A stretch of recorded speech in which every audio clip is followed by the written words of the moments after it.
Hello dear student, welcome to online class subject geography. हाँ तो बच्चों, हमारी 12th क्लास में 16वां चैप्टर चल रहा था 12th क्लास की बुक में, जिसका नाम है जैविक एवं अजैविक संसाधन। उसमें अजैविक संसाधनों में बात कर रहे थे हम जल के बारे में, जल संसाधन के बारे में। उसमें हमने कल सिंचाई के साधनों के बारे में बता दिया था, जल समस्या के बारे में बता दिया था, जल की उपलब्धता के ह्रास के बारे में बता दिया था। आज हम बात करेंगे जल संरक्षण और प्रबंधन की। हाँ तो बच्चों देखिए, जल संरक्षण एवं प्रबंधन। जल संरक्षण का मतलब क्या होता है? सबसे पहली बात तो ये है कि जल संरक्षण का मतलब होता है जल की सुरक्षा करना, जल को दुरुपयोग होने से बचाना। और प्रबंधन का मतलब होता है उसका मैनेजमेंट करना। तो देखिए बच्चों, अलवणीय जल की बढ़ती मांग, अलवणीय यानी मीठे जल की बढ़ती मांग और घटती आपूर्ति, यानी जल की आपूर्ति हो नहीं पा रही है, घट रही है, उससे सतत पोषणीय विकास के लिए इस महत्वपूर्ण जीवनदायी संसाधन के संरक्षण और प्रबंधक की आवश्यकता बढ़ गई है। जीवनदायी संसाधन है ये, इसके संरक्षण यानी इसको सुरक्षित रखने, प्रबंधन यानी इसका प्रबंध करने आदि की आवश्यकता बढ़ गई है। महासागरों का लवणीय जल अत्यधिक लागत के कारण, लागत ज़्यादा लगती है, उसके कारण विलवणीय कर प्राप्त करना यानी अलवणीय करके यानी खारेपन को दूर करके प्राप्त करना अत्यधिक कठिन कार्य है। भारत को प्रभावशाली नीतियां और कानून बनाकर जल संरक्षण हेतु प्रभावी कदम उठाने हैं। भारत को, हमारे देश में प्रभावशाली ऐसी नीतियां बनानी है और कानून बनानी है, और जिससे जल संरक्षण के लिए हमें प्रभावशाली कदम उठाने हैं। अतः जल की बचत, जल प्रदूषण से बचाव, जल संभरण विकास और वर्षा जल संग्रहण, जल के पुनर्चक्रण और पुनः उपयोग, सिंचाई की नई पद्धति, कम जल चाहने वाली फसलें तथा लंबे समय तक जल की आपूर्ति के लिए जल के संयुक्त उपयोग को बढ़ाने की आवश्यकता है। जल संरक्षण हेतु सुझावों का संक्षिप्त विवरण निम्न प्रकार है। बच्चों देखिए, ये जो ऊपर लिखित हैं ये बहुत सारे ऐसे प्रयास हैं जिससे हम जल को बचा सकते हैं, जल का संरक्षण कर सकते हैं, जल का प्रबंधन कर सकते हैं। कुछ सुझाव निम्न प्रकार हैं। सबसे पहला है जल प्रदूषण का निवारण। जल में जो प्रदूषण है उसका निवारण होना चाहिए। कि देखिए, पृथ्वी पर उपलब्ध जल संसाधन की गुणवत्ता निरंतर तीव्र गति से क्या हो रही है? कम होती जा रही है, घट रही है। कृषि कार्यों में जैविक कीटनाशकों व उर्वरकों का अधिक उपयोग, रासायनिक कीटनाशकों व उर्वरकों का कम उपयोग, जल प्रदूषित जल का शोधन करके जल स्रोतों में निकासी, उद्योगों के प्रदूषित जल का उप उत्पादों में उपयोग करना, जो उद्योगों से निकला हुआ जल है उसका अन्य क्षेत्रों में उपयोग करना, उन्नत व परिष्कृत तकनीक आदि का उपयोग कर जल प्रदूषकों में बहुत प्रभावशाली ढंग से कमी लाई जा सकती है। पहला उपाय तो यह है कि जल प्रदूषण का निवारण करना। दूसरा देखिए बच्चों,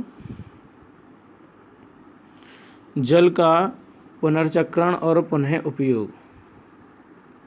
देखिए, इस तकनीक द्वारा अलवणीय जल जो है, मीठा जल की उपलब्धता और गुणवत्ता को सुधारा जा सकता है। कम गुणवत्ता वाले शोधित अपशिष्ट जल का उपयोग शीतलन व अग्निशमन के लिए किया जा सकता है। नगरीय क्षेत्रों में स्नान, बर्तन धोने तथा वाहन धोने में प्रयुक्त जल का उपयोग बागवानी में किया जा सकता है। इससे अच्छी गुणवत्ता वाले जल का उपयोग पेयजल के रूप में, अच्छी गुणवत्ता वाले जल का पेयजल के रूप में संरक्षण होगा, सुरक्षित होगा। पुनर्चक्रण विधि यानी जल का दोबारा से शुद्धिकरण करके उपयोग करना द्वारा प्राप्त सीमित किंतु पुनः पूर्ति योग्य जल की उपादेयता व्यापक है। व्यापक यानी बहुत अधिक कारगर है। इसके बाद देखिए बच्चों, अगला जो प्रयास है, अगला कुछ उपाय है, वो है जल संभरण प्रबंधन।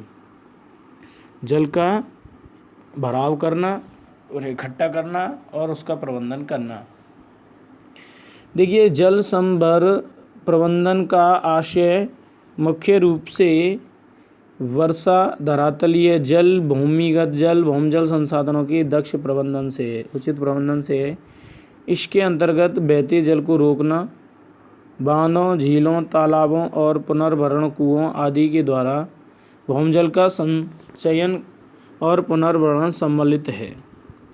तो प्राचीन काल के जल इकट्ठा करने वाले प्रमुख स्रोत हैं। आदि के द्वारा भौमजल का संचयन और पुनर्भरण सम्मिलित है।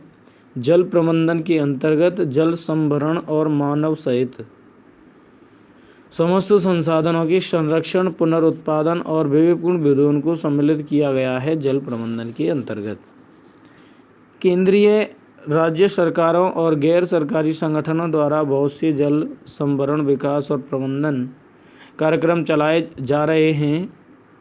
ग्रामीण जनसंख्या को पेयजल, गांव में जो रहने वाले लोग हैं उनके लिए पीने के लिए पानी, खेतों में सिंचाई के लिए मत्स्य यानी मछली पालन, और वनरोपण यानी पेड़ों का पौधारोपण के लिए संरक्षण हेतु केंद्र सरकार द्वारा हरियाली जल संभरण विकास परियोजना संचालित की गई है।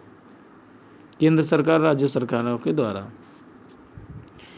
राजस्थान, इसी प्रकार राजस्थान के अलवर में अखारी पानी संसद और आंध्र प्रदेश में नीरू मीरू जल और आप कार्यक्रम द्वारा जन सहयोग से अंतः श्रवण तालाब व ताल जोहड़ की खुदाई और बांध बनाकर जल संग्रहण संरचना बनाई गई है। यानी तालाबों को जोड़ करके, खुदाई करके, बांध बना करके वहाँ पर जल को इकट्ठा करने वाली संरचना बनाई गई है।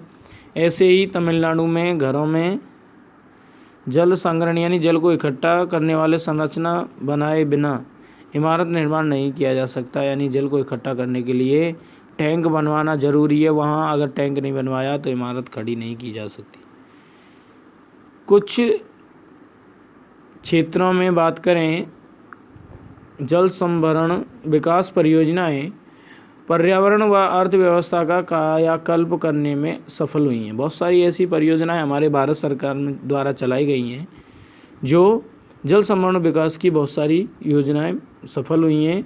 अतः एकीकृत जल संसाधन प्रबंधन उपागम द्वारा जल की सतत उपलब्धता, सतर्कतापूर्वक उपलब्धता निश्चित की जा सकती है। इसके बाद में बच्चों आता है चौथा पॉइंट, वर्षा जल का संचय। वर्षा जल को इकट्ठा करना। देखिए, वर्षा जल संचयन विभिन्न उपयोगों के लिए वर्षा के जल को रोकने और संग्रहण करने की विधि है। ये इन वर्षा के जल का बहुत सारे कामों में उपयोग में लिया जा सकता है और उसको रोकने और संग्रहण के लिए बहुत सारी विधियाँ हैं। इसका उपयोग भूमिगत जल स्रोतों के पुनर्भरण के लिए, जो भूमिगत जल हैं उनके दोबारा से पानी भरने के लिए किया जाता है। इसमें पानी को प्रत्येक बूंद संरक्षित करने के लिए वर्षा जल को नलकूपों, गड्ढों और कुओं में एकत्रित किया जाता है। इससे पानी की उपलब्धता बढ़ने से भूमिगत जल स्तर ऊंचा बना रहता है। जल संचयन, जल को इकट्ठा करना भूमिगत जल में उपलब्ध अलवणीयता कम कर उसकी गुणवत्ता बढ़ाता है। जल को इकट्ठा करने से मृदा अपरदन और बाढ़ को रोकता है। भारत में ग्रामीण क्षेत्रों में परंपरागत रूप से वर्षा जल झीलों, तालाबों, ताल तरे या कुंडों और टांकों में संचित किया जाता रहा है। टांके यानी टैंक। यह कम मूल्य आधारित पारिस्थितिकी विधि है। इसमें मूल्य बहुत कम मिलता है। ये पारिस्थितिकी विधि है। राज्य सरकार द्वारा चलाई जा रही जल स्वावलंबन योजना के अंतर्गत, राज्य सरकार द्वारा चलाई जा रही है ये जल स्वावलंबन योजना के अंतर्गत कई ग्रामीण क्षेत्रों में जल संचयन संरक्षण के उल्लेखनीय कार्य संपादित हुए हैं। तो जल स्वावलंबन योजना के अंतर्गत बहुत सारे ग्रामीण क्षेत्रों में ये कार्य संपन्न हुए हैं। इसके बाद देखिए बच्चों, खनिज संसाधन। देखिए, वे सभी प्राकृतिक पदार्थ, खनिज हम पढ़ चुके हैं वैसे भी, वे सभी प्राकृतिक पदार्थ जो भूमि को खोदकर खनन द्वारा प्राप्त किए जाते हैं वो खनिज कहलाते हैं। जैसे कि लोहा, तांबा, चांदी, संगमरमर, कोटा, स्टोन, कोयला, पेट्रोलियम आदि ये खनिज है। खनिज प्राकृतिक रवेदार यानी क्रिस्टलीय निश्चित रासायनिक संगठन और विशिष्ट संरचना वाले पदार्थ हैं जो खनिज हैं। कुछ खनिज एक ही तत्व के निर्मित सामान्य संगठन वाले होते हैं, जैसे कार्बन, हीरा आदि। जैसे कार्बन, हीरा आदि को अधिकांश खनिज दो तत्वों के संगठन वाले होते हैं। कार्बन, हीरा जो दो तत्वों के संगठन वाले होते हैं, जैसे कि सल्फर, लोहा खनिजों की विशेषताएं होती हैं, जैसे रंग, आवा, घनत्व, रवेदार यानी क्रिस्टलीय, कठोरता, पारदर्शिता, संरचना, भार, रासायनिक संगठन आदि। तो कहने का मतलब ये खनिजों की कुछ विशेषताएं होती हैं जिनमें रंग, रूप, घनत्व, संरचना, भार, कठोरता, पारदर्शिता आदि सम्मिलित होती हैं। देखिए बच्चों, खनिज पदार्थ संसार के सर्वाधिक मूल्यवान एवं प्राकृतिक संसाधनों में से महत्वपूर्ण निःशुल्क उपहार हैं जो हमें प्रकृति के द्वारा प्राप्त होते हैं। धात्विक खनिजों से मशीनों का निर्माण होता है। धात्विक और अधात्विक खनिजों से आवासों का निर्माण, खनिज ईंधन से मशीनों को चलाने के लिए शक्ति प्राप्त होती है।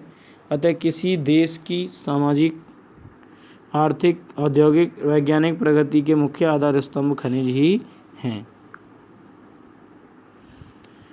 देखिए बच्चों, भारतीयों को प्राचीन काल से ही खनिजों का इतना ज्ञान था कि ताम्र युग और कांस्य युग इसके प्रमुख प्रमाण हैं। भारत में आज़ादी में 1947 तक 22 प्रकार के खनिजों का खनन किया जाता था। आज इनकी संख्या बढ़कर 125 हो गई है। इनमें 35 खनिज आर्थिक दृष्टि से बहुत महत्वपूर्ण है। 35 खनिज। अभी तक मानव को लगभग 1600 प्रकार के खनिजों का ज्ञान हुआ है। खनिजों की आत्मनिर्भरता में संयुक्त राज्य अमेरिका प्रथम, भारत द्वितीय और चीन द्वितीय एवं रूस तृतीय स्थान पर आते हैं।